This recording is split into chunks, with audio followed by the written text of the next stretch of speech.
Here's the kicker to me, is the Chicago Bears have just named a head coach. Jim Caldwell? No, and it's not Jim Caldwell. Is it at least an offensive guy? No. Oh, my God. It's not. This is shocking to me. So they kept Orion as a GM, and now they're keeping a Matt as a head coach. Check you out. Matt Eberflus, the defensive coordinator of the Indianapolis Colts, has been named the head coach of the Chicago Bears. This, to me, I give up. And I'm not going to just go nuts right off the bat. I'm not going to go nuts off the bat here because we'll see how it works out. But they drafted a quarterback last year named Justin Fields, who they believe is their franchise quarterback. Right. How and why?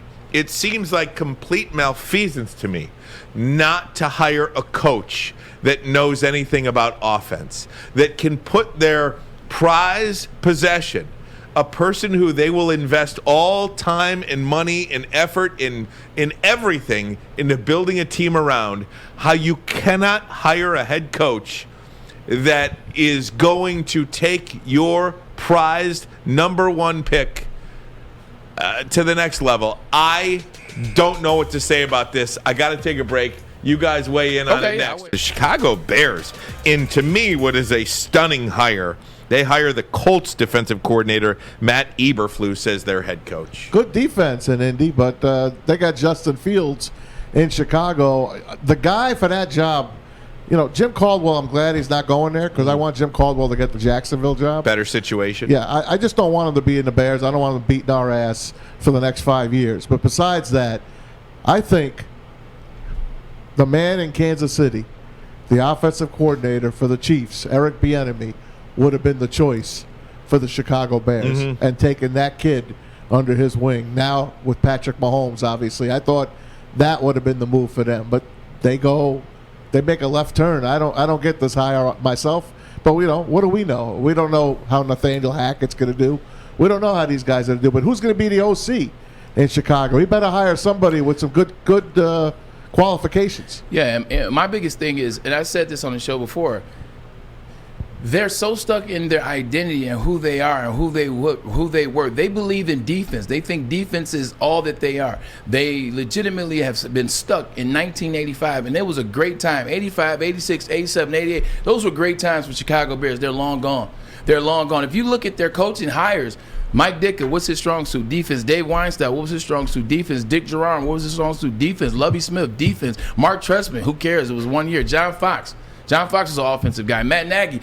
And now they have defense. Defense is not where they need to go. They need an understanding of offense. They need, like he said, Eric Bieniemy, someone that can understand Justin Fields, get him out there, design an offense around him. Defense will be fine. Yeah, defense was not their problem. It was not their problem. I don't understand how they as a front office, how they as an organization could go to another defensive coach, an unproven defensive coach at that. I just don't understand this hire for the Chicago Bears. Like, you can't keep doing the same thing. You know the definition of doing the same thing over and over and expecting a different result? Insanity! And that's what they are. They are insane in Chicago. I just don't know how it benefits the quarterback there. And then you look at Jacksonville as another situation. You mentioned Jim Caldwell there. Yeah. What are they going to do at head coaching? You take franchises. You want to know how you stay bad for a number of years. You hire... you make bad hires. I'm not saying that this is going to be a bad coach. I don't know if it's going to be. I have no idea if he's going to be a bad coach or a good coach. It just, on the surface right now today, it just doesn't seem to make sense that in football, in professional football, you have a quarterback and a coach. That relationship between those two guys, if you look at look at the teams who are still around right now. Let's go there. Matt Stafford and Sean McVay.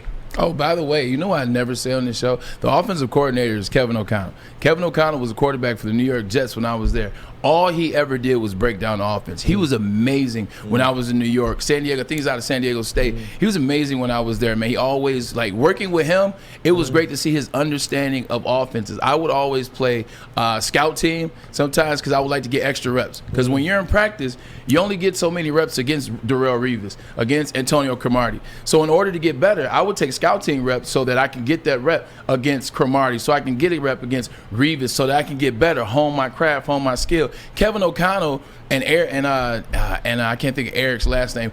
Eric Ainge, Tennessee's quarterback back then. They would legitimately run the show, and just playing with Kevin and watching his mind work, I knew he was going to be damn good. Where's he at now? He's the offensive coordinator for the Rams.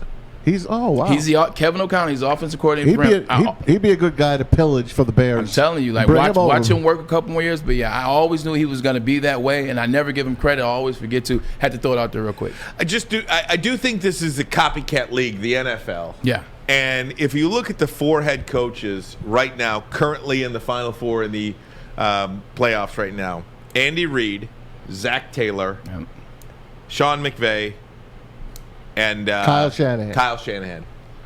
What are those 4 coaches? Offensive gurus. Yep. Offensive coaches. And I'm surprised that the Chicago Bears chose to go the defensive route with a head coach. Just because you have a defensive coach as your head coach doesn't mean that you're abandoning your offense. No, obviously they know they need help. Yeah, there's no question about that, but still, the idea that you're putting your quarterback in the best position to succeed, we talk about it all the time, right? It's not that this guy's a bad coach at all. Maybe he's a really good coach. How old's Eberflus? 51 years old. And Jim Caldwell is what, mid-60s? 67 years old. 67. Is he a good coach for the current situation? The coach is no different than a player. If Braylon Edwards goes to the Miami Dolphins, maybe he's a Hall of Famer.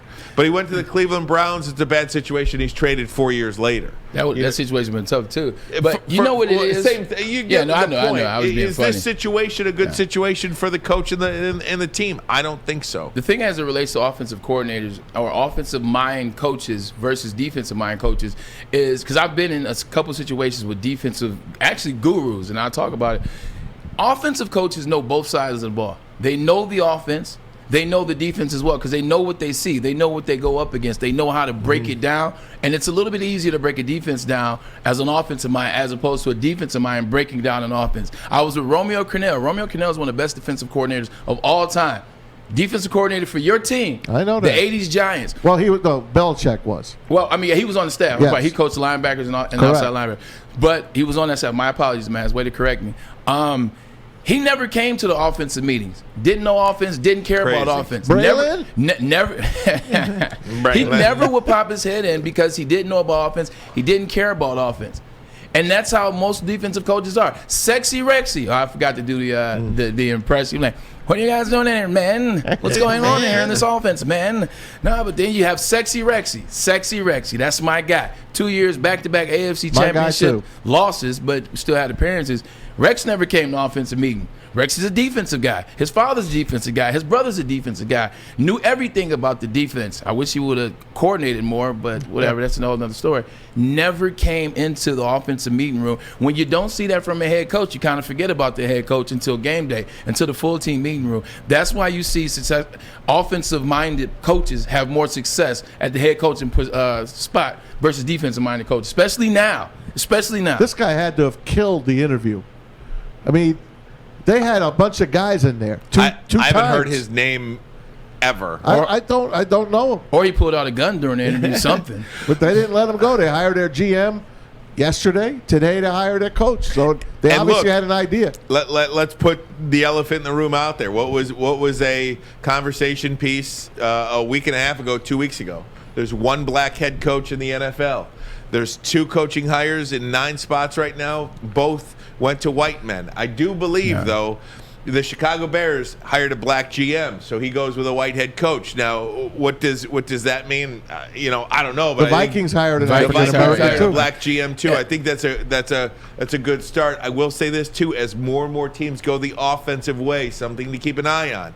Because I do think Matt Eberflus is an outlier here as a defensive head coach that's hired.